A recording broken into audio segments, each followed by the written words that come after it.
Olá, muito boa noite, queridos amigos telespectadores do programa Eclésia. Eu sou o diácono Eric Módulo, estamos começando mais uma edição do nosso programa para todo o Brasil. E estamos ao vivo, nesse horário, especialmente durante o período de horário eleitoral obrigatório. O programa está começando nesse horário. Mas você pode assistir, além da Rede Século XXI, em todos os seus sinais, com o aplicativo da Rede Século XXI, pelo site, o portal da Rede Século XXI, rs21.com.br. Você pode assistir o nosso programa também pelo YouTube, o canal do YouTube da Rede Século XXI. Coloca lá no YouTube, Rede Século XXI, você vai clicar lá em ao vivo, nós também estamos transmitindo pelo YouTube. Além do próprio Facebook do programa Eclésia, você também pode acompanhar por lá. Muito lugar bacana para você assistir o programa Eclésia hoje. Hoje o programa ao vivo, um assunto interessantíssimo, você pode mandar sua pergunta para a gente. Vamos falar sobre o pecado original. Vamos entender o conceito de pecado original, o que é pecado, qual a relação disso com, por exemplo, nossos primeiros pais, o que o Catecismo da Igreja Católica ensina sobre isso. O assunto é o pecado original. Você pode mandar sua pergunta para a gente, sua participação via WhatsApp, também via telefone. Durante a nossa conversa, os nossos contatos ficam aí no vídeo para você aproveitar e mandar sua pergunta para a gente. Se a pergunta, de repente, for de outro assunto, a gente tenta responder aqui na medida do possível, porque o nosso tempo é curto, mas a gente tenta. Tá? Se não for possível responder aqui, manda mesmo assim, que em algum momento a gente acaba respondendo a sua pergunta. Então, ligue para a gente, tá certo? O Padre Wander Maia está aqui do meu lado. Quero dar boa noite ao Padre Wander, que vai nos ajudar a entender esse tema. Boa noite, Padre Wander, mais uma vez, bem-vindo. Boa noite, Eric. Boa noite a você que nos acompanha pela Rede Século XXI.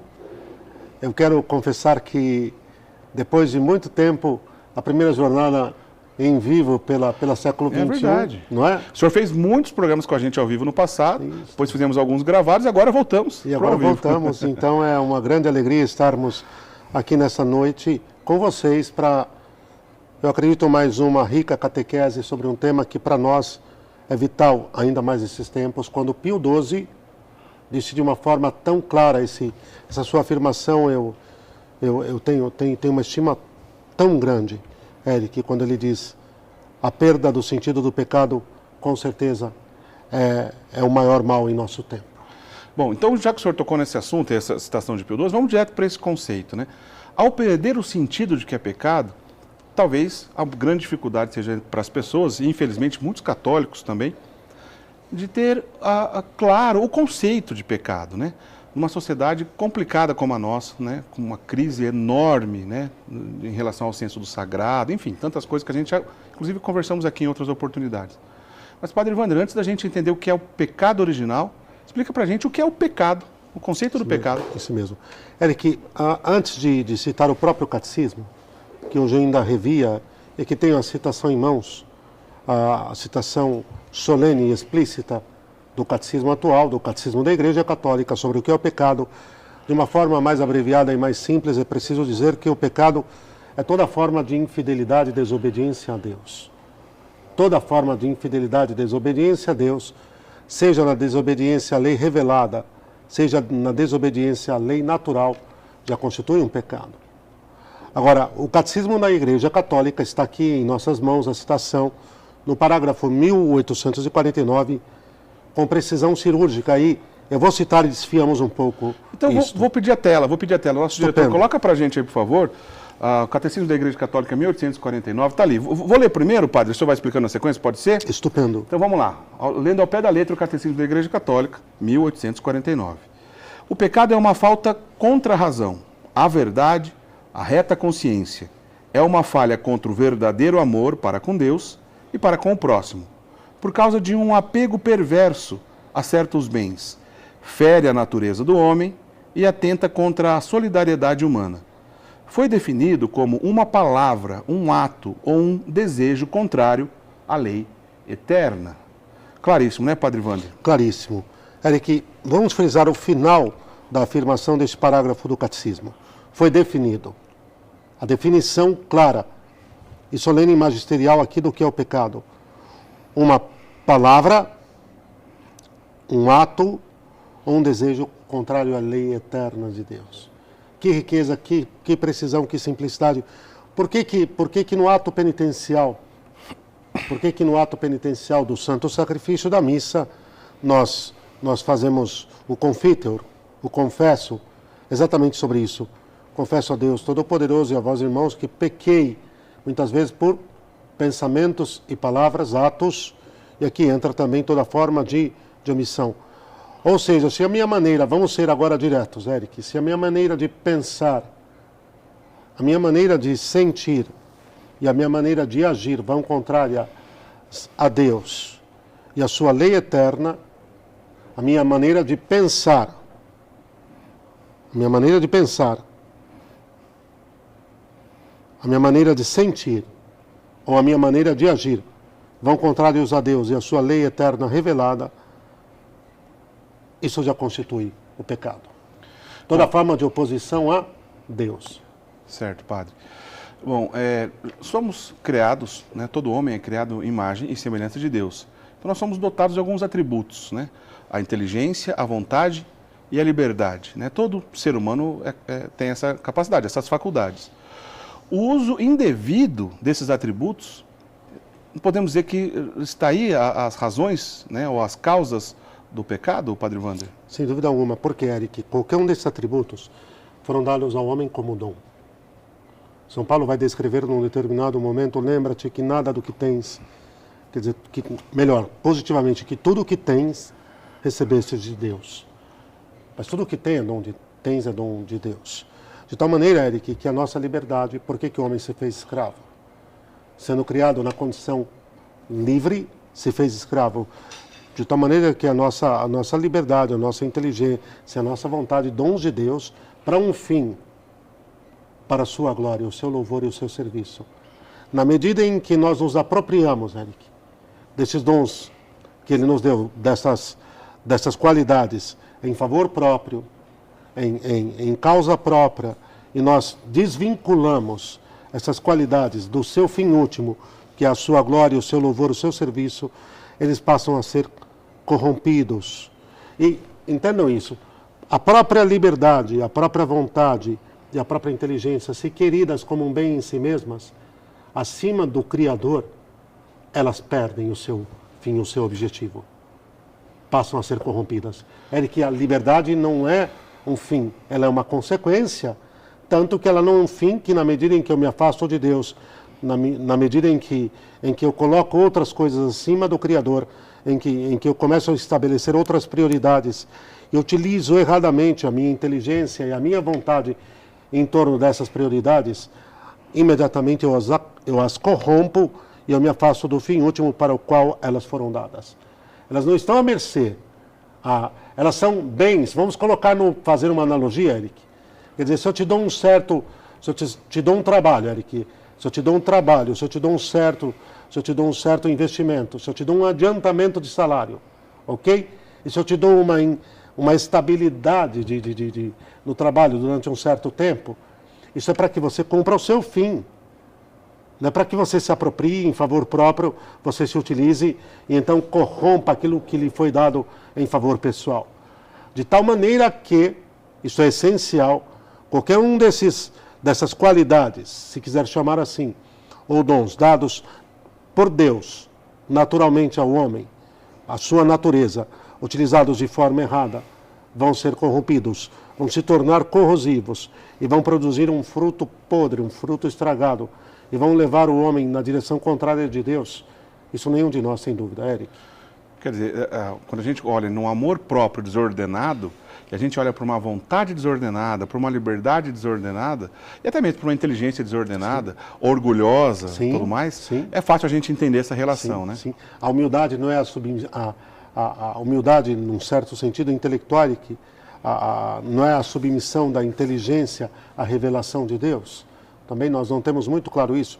O que é preciso dizer, Eric, é que São Paulo vai falar isso no primeiro capítulo da carta aos Romanos. Depois ele vai voltar a entrar nisso. Mas a criatura colocou a criatura no lugar do Criador. Preferiu a criatura. Então, quando a criatura coloca a criatura no lugar do Criador, ela inverte as coisas. E ela corrompe a ordem de tudo.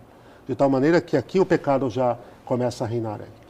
E mais tarde nós vamos enfrentar o tema do pecado original, mas nós fomos criados para o que, Eric? Para uma plena liberdade. O próprio São Paulo também vai dizer na carta aos Gálatas, é para que fôssemos livres de fato, que nós fomos libertados por nosso Senhor. A lei do Espírito é a liberdade, Eric. A lei da carne é a escravidão. No momento em que eu assumo a criatura em lugar do Criador, eu começo a viver submetido à lei da carne. A lei da carne. Bom, nós estamos conversando sobre o pecado, o conceito de pecado. Já na sequência vamos entender um pouco mais sobre o que é o pecado original, que é o tema do nosso programa. Você pode ligar para a gente, fazer a sua pergunta relacionada ao pecado, relacionada a esse entendimento do pecado original. Vamos mostrar a definição também do Catecismo da Igreja Católica sobre o pecado original. Liga para a gente, ou então nos mande uma mensagem pelo WhatsApp, né? Os contatos estão disponíveis durante a nossa conversa aí no vídeo.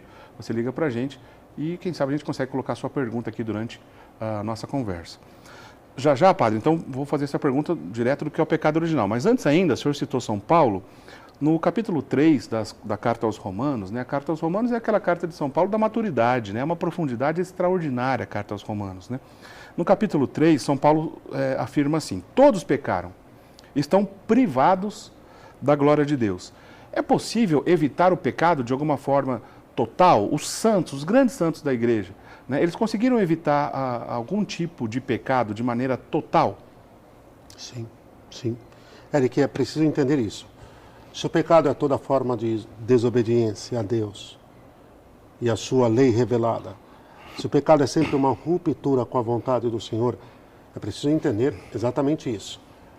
Na medida em que os nossos irmãos, que estão glorificados no céu, os santos, eles foram vivendo a grande transformação deles em Cristo, a grande incorporação deles em Cristo, a grande redenção deles em Cristo, a partir da graça batismal. Eles foram vivendo em Cristo de uma tal forma que chegou um tempo em que eles puderam afirmar com São Paulo que já não eram mais eles quem viviam, mas é Cristo que vivia neles, como está em São Paulo aos Gálatas, capítulo 2, versículos 19 e 20. O que nós temos aqui, Eric, é aquilo que aconteceu também, segundo a profecia dada por São João Batista. Importa que ele cresça e que eu diminua. Illum oportet crescere. O Senhor foi, pela graça batismal, foi crescendo neles. Na medida em que o Senhor foi crescendo neles, Eric, eles foram diminuindo e ele foi se agigantando. Logo, os pensamentos e os sentimentos que traziam em si passaram a ser os pensamentos e os sentimentos de Cristo.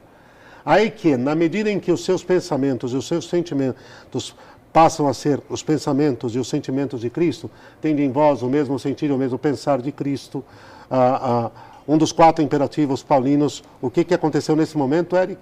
A conformidade deles incondicional com a vontade de Deus. Então, o afastamento do pecado.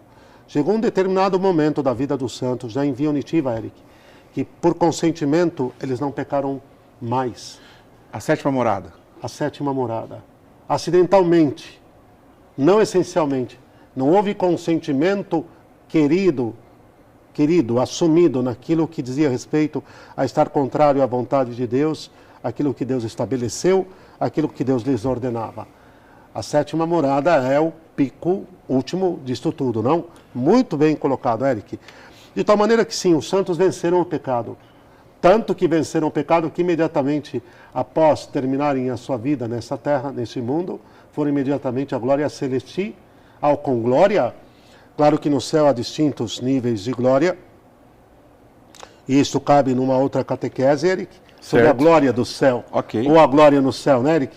Uma catequese belíssima, mas vale a pena dizer que todos eles chegaram segundo a plenitude que Deus reservou para cada um, porque isso também está na Escritura, chegar na plenitude máxima, Eric, do que Deus tinha reservado para cada um. Eles cumpriram a plenitude máxima, de tal maneira que glória total no céu.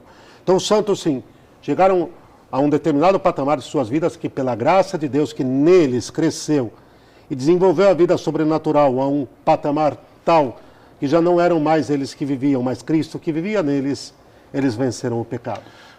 Obviamente que eu não estou querendo aqui, o senhor me corrija se eu estiver errado, afirmar que todos os santos da igreja nunca pecaram, não é isso. Não. Né? É um caminho, um avanço. Caminho de purificação, né, Eric? Porque são as 3 vias. No fundo, todos eles viveram uma primeira via de penitência e purificação, o que nós vamos viver no purgatório porque não vivemos aqui.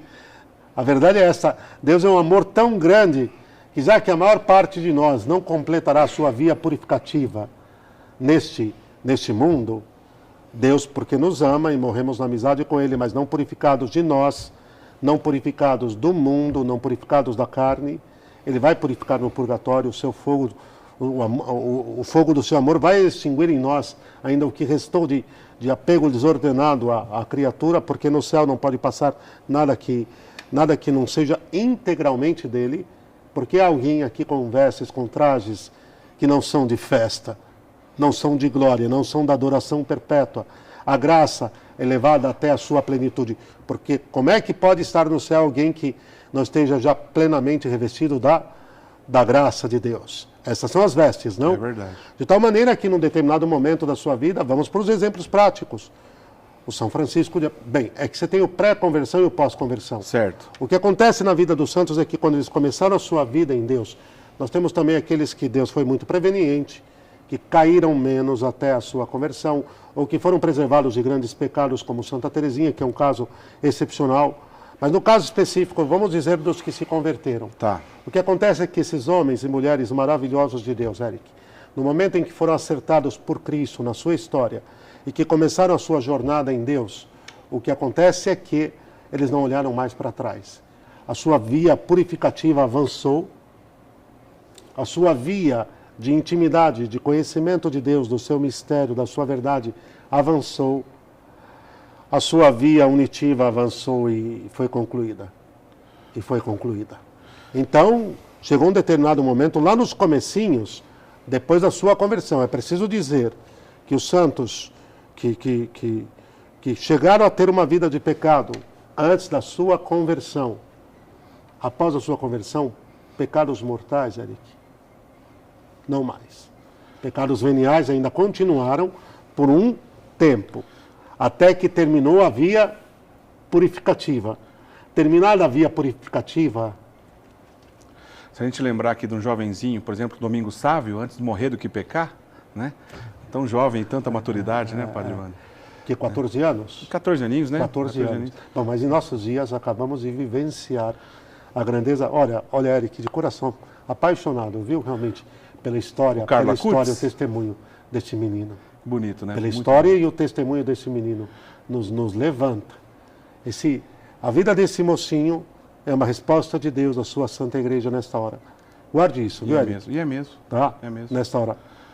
Tanto voltado para a Eucaristia, coisa maravilhosa. Bom, desdobrando o assunto para chegar aqui justamente na questão do pecado original, né, nós temos 3 citações separadas aqui do Catecismo. Quero pedir a primeira já, Padre Wander, porque uma coisa é fato, né? Todos os santos da Igreja, com exceção, é claro, da Santíssima Virgem Maria, né, que foi preservada da mancha do pecado original, por uma graça específica, pela missão dela, por misericórdia de Deus, né? A redenção de nosso Senhor Jesus Cristo, o mesmo Cristo que redimiu toda a humanidade, essa redenção alcançou Nossa Senhora por uma maneira extraordinária, que ela foi preservada da mancha do pecado original. Isso é um assunto à parte.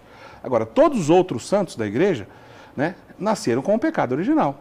Né? E vamos ver o que o Catecismo da Igreja Católica ensina no número 397, para a gente começar então a aprofundar esse tema do pecado original. Está aí, Catecismo da Igreja Católica 397. Já adianto que é o 397, depois na sequência 399 e o 400.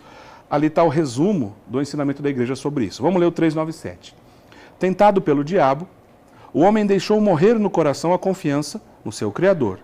Abusando da liberdade, desobedeceu ao mandamento de Deus. Nisso consistiu o primeiro pecado do homem. Daí em diante, todo pecado será uma desobediência a Deus e uma falta de confiança na sua bondade. Olha aí, Padre Wander, a questão da liberdade que a gente estava falando anteriormente está aqui agora na explicação solene da Igreja, nesse Catecismo da Igreja Católica 397. Daqui a pouquinho a gente vai ler os outros. Quer dizer, o caminho que a gente estava comentando antes, a Igreja está ensinando aqui de maneira solene. Não, e de verdade, Eric, eu não me lembrava aqui desse parágrafo. É que, é claro, a forma mais fulminante e objetiva de tratar o pecado é como uma desobediência a Deus. Agora, me permita aqui um parênteses, a exceção da Virgem Santíssima, que foi concebida sem esta verga na sua natureza, na sua inteligência e na sua vontade, de tender a desconfiar de Deus, do seu amor, do seu cuidado, do seu plano, ela foi toda de Deus. Até o citoplasma das suas células foram de Deus. Eric, eu vou jogar uma coisa aqui, se vocês me permitem. Pois não. Aqui. Eu vou jogar uma coisa aqui que Não é doutrina solene, mas todavia não vou incorrer jamais, e nem passar perto de qualquer tipo de heresia. Mas eu tenho para mim que chegará um dia em que a igreja proclamará a Imaculada Conceição de São José. Tá? Não vou sair por aí que o padre falou que São José foi concebido sem o pecado original. Uma discussão teológica. Tá? Uma discussão teológica. Dentro. Tá. Dentro. A convivência com Nossa Senhora e com Nosso Senhor pede, Eric, postula que ele também não tivesse o pecado. Isso aqui dá matéria. Eu não sou aventureiro não, viu, Eric? Tem uma multidão de santos que a hora que você começa... Vamos fazer um programa sobre isso, Eric. Você começa a esquadrinhar, Eric, dá-se a entender que ele foi concebido sem o pecado original. E o fato de o dogma não ter sido proclamado até agora, a verdade de fé sobre isso, então não nos autoriza a dizer nada solene, mas é uma discussão teológica, ponto. Eu digo isso porque a sua fidelidade, a sua submissão a Deus é uma coisa tão única, Eric, e a convivência, a partir desse princípio, o fato de estar num lar com Nossa Senhora e com Nosso Senhor, pedia isso, Eric. Ponto, mas só para... Interessante. Para deixar um dado para refletir. Bom, assim como, no caso da Virgem Maria, a própria discussão teológica sobre o dogma da Imaculada Conceição... Durou 19 séculos. Séculos e séculos, né, com várias contribuições. 1858. Então não tem nada de errado discutir isso, claro. Não, porque daqui 10 anos vem uma luz à igreja e se proclama o dogma da Imaculada Conceição de São José. Né? Interessante essa discussão, interessante. Mas okay. Agora, a exceção de Nossa Senhora, para nós não fugirmos. Tá bom. Porque a exceção dela aqui que é essencial, Eric. Se nós não resgatarmos isso, se perde tudo. Em vista de ser a mãe de Deus feito homem. A prerrogativa é ser mãe do Filho de Deus humanado. Não é que o mérito não está concentrado nela. O mérito está concentrado de novo no plano de Deus, na perfeição de Deus, na grandeza do que Deus faz. De tal maneira que qual foi o grande mérito a posteriori de Nossa Senhora? Que foram dois aqui, Eric. Já começamos, já coloca tudo e a gente fecha esse momento com isso aqui e voltamos com força total para outra parte. Certo. Que é o fato de que ela não se permitiu ficar no estado só de conservação, Eric. Ela era plena, mas o pleno dela se dilatou, porque amou demais a ele incondicionalmente, Eric. Incondicionalmente. Então, o pleno dela se dilatou de par em par. E nós podemos dizer sem medo nenhum de errar, que ela se manteve distante, longe de qualquer senda possível do tentador, que esse foi um outro mérito seu. Muito bem. De qualquer senda possível do tentador. Claro. O que fizera diferente, quem? A primeira Eva. Eu gostei do exemplo da citoplasma, toda de Deus, toda. Padre Ivan, nós vamos para o intervalo, né? Na volta, então, o senhor responde para a gente, né? Por que todas as pessoas nascem com o pecado original e como é possível ser livre do pecado original? E vamos ler também os outros textos do Catecismo da Igreja Católica sobre isso, né? O senhor explica para a gente propriamente dito. A gente vai para o intervalo, você pode ligar para a gente enquanto isso, né? Rapidinho liga, faça a sua pergunta. Quem sabe não dá tempo da gente colocar a sua pergunta aqui ao vivo no próximo bloco, né? Aliás, no mesmo telefone que a gente divulga aqui para você ligar, você pode também perguntar para as nossas atendentes que estão lá disponíveis nesse momento, olha, como é que faz para ser sócio? Eu quero ser sócio da Associação do Senhor Jesus, da Rede Século XXI, quero ajudar, por exemplo, a manter no ar o programa Eclésia. Elas vão explicar para vocês, você recebe na sua casa a revista Brasil Cristão, você pode se tornar sócio mantendo o nosso trabalho de evangelização, todos os outros programas e também, obviamente, o programa Eclésia, né? Aproveite, se você não é sócio, vem conosco, nos ajude a manter essa obra de evangelização no ar. E se você, quem sabe, já foi sócio conosco e quer voltar, elas também vão te orientar certinho. Liga agora pra gente e, além de fazer sua pergunta, também aproveita para tirar essas dúvidas. E quem sabe você assistindo um programa como o nosso hoje e vendo a importância desse trabalho de evangelização, nos ajuda a manter, então, esse trabalho cada vez mais para que possa chegar para muitas mais pessoas, pela internet, pela televisão, enfim, para muita gente mesmo, esse trabalho de evangelização, tá bom? A gente vai para o intervalo, já a gente volta então com aquelas perguntas que eu combinei com o Padre Wander aqui, entendendo um pouco mais sobre o que é o pecado original. Não sai daí, a gente volta já.